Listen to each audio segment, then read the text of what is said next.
So James, first and foremost, congratulations on the premiere of another wonderful DC animated film. Thank you. Absolutely. Now for this one, this is the second R-rated film for DC Animated, and I'm curious, aside from the different target audience that it brings with it, what do you feel from a storytelling perspective that it is able to achieve?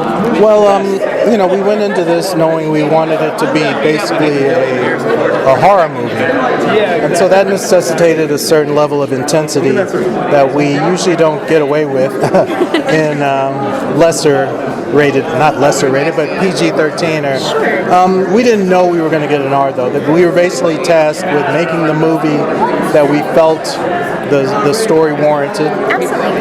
And that's the way we do all our movies. We don't know we're getting an R. We don't shoot for R. Sometimes we accidentally get R and then we have to recut it. So in this case, they said, well, if you believe in the movie, we'll hold the rating and see what happens. And that's kind of, so hopefully people buy it and support it and make it a hit, so that, not every movie we're going to do is going to be R. I guarantee you the next few won't. I shouldn't say that. I don't know.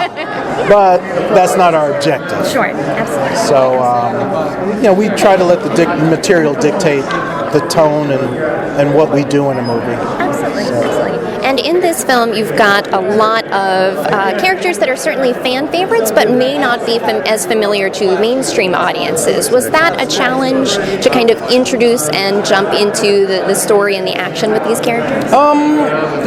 The thing is, it becomes infinitely easier when, to get these other characters in when you have a Batman or a Superman or a Wonder Woman hanging around. So, we have Batman front and center, even though he is not the focal point of the story. Sure.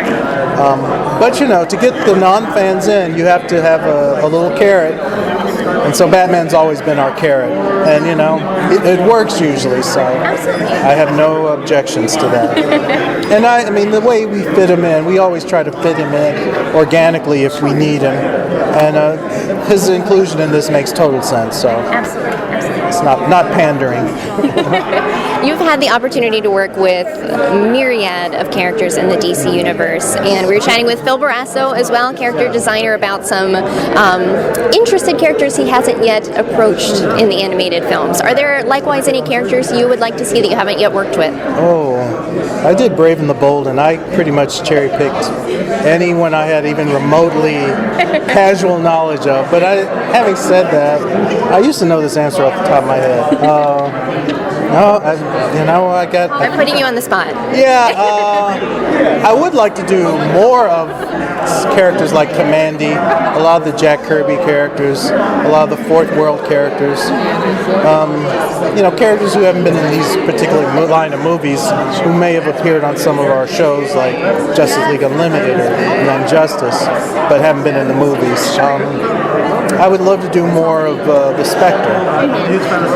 So I can't say they haven't been exposed, but they could always use a little more. Return to them again. Absolutely. Yeah. Wonderful. Well, we're very much looking forward to the film and all of your future projects. Thank you. Absolutely. Thank you.